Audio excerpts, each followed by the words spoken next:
அடுத்து இந்த சென்னை மாகாணத்தில் பார்த்தோம் அப்படின்னா தாழ்த்தப்பட்டோருக்கு மக்களுக்கான முன்னுரிமை கொடுக்கணும் அப்படின்னு சொல்லி கொண்டு வராங்க. அந்த மாதிரி கொண்டு வர திட்டத்தில் பார்த்தோம் அப்படின்னா தாழ்த்தப்பட்ட மக்களுக்கு நிதி உதவி திட்டங்களை 1885 அரசு அறிமுகப்படுத்துது. சில இடங்கள்ல பார்த்தோம் அப்படின்னா 1854 பள்ளிகளில் தாழ்த்தப்பட்ட குழந்தைகள் அனுமதிக்கப்படுறதை தடுக்க கூடாது அப்படின்னு சொல்லிட்டு நீதிமன்ற ஆணை பிறப்பித்திருந்துச்சு. எப்ப 1854 பள்ளிகள்ல தாழ்த்தப்பட்ட குழந்தைகள் அனுமதிக்க விடுறதை தடுக்க கூடாது அப்படின்னு சொல்லிட்டு நீதிமன்ற ஆணை பிறப்பிச்சிருந்தது. இந்த நீதிமன்ற ஆணைக்கும் உயர் வகுப்பார் யாருமே பணியல. அதை தொடர்ந்து 1865 பள்ளிகள்ல தாழ்த்தப்பட்ட குழந்தைகள் அனுமதிக்கப்படுவதை தடுக்கக்கூடாது என்று இங்கிலாந்துல இருக்கிற இந்தியாவுக்கான அமைச்சரே ஆணையிட்டு இருக்காரு 1865.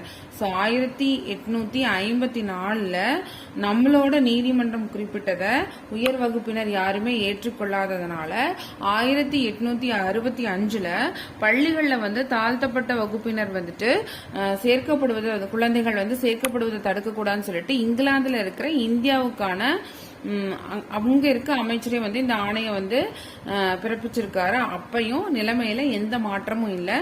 சென்னை மாகாண அரசு உதவி திட்டங்களை 1885 மக்களுக்கு அறிமுகப்படுத்துது. அதாவது சில இடங்கள்ல தாழ்த்தப்பட்டவங்களுக்கான பள்ளிகள்ல அரசே இந்த இடத்துல திறக்குது. அந்த மாதிரி செங்கல்பட்டு மாவட்ட ஆட்சியர் தான் அது. செங்கல்பட்டு மாவட்ட ஆட்சியர் யார் அப்படின்னா திரிமன்கிரி. இந்த திரிமன்கிரி என்ன பண்றாரு அப்படின்னா தாழ்த்தப்பட்ட மக்கள் சமூக பொருளாதார கல்வி ரீதியாக மிகவும் மோசமடைஞ்சிருக்காங்க அப்படிங்கிற ஒரு அறிக்கையை சமர்ப்பிக்கிறாரு. சோ அவர்களுக்கான நிலங்கள் மறுக்கப்படுது. அவங்க வீடு கட்டுறதுக்கு அனுமதி இல்லை, படிக்கிறதுக்கு கல்வி நிராகரிக்கப்படுது. அவங்க அடிமைகளா விற்கப்படுறாங்க. ஏராளமான நிலம் வேணும் என்றே தரிசாக போட்டிருக்கு. சோ இந்த தரிசா இருக்கிற நிலங்களை தாழ்த்தப்பட்ட மக்களுக்கு பிரிச்சு கொடுக்கலாம் அப்படிங்கிற விஷயத்த திரிமன்கிரி முன்வைக்கிறாரு. இதனால 12 லட்சம் ஏக்கர் நிலத்தை 1892 திரிமன்கிரி அறிக்கையை பரிசீலித்த அரசு தாழ்த்தப்பட்ட மக்களுக்கு நிலத்தை பிரிச்சு கொடுக்குது. அந்த நிலம் தான் என்ன அழைக்கப்படுதுன்னா பஞ்சமி நிலம். சோ தாழ்த்தப்பட்ட மக்களுக்கு ஆங்கில அரசு பிரித்து கொடுக்கப்பட்ட நிலம் தான் என்னது பஞ்சமி நிலங்கள் என அழைக்கப்படுது.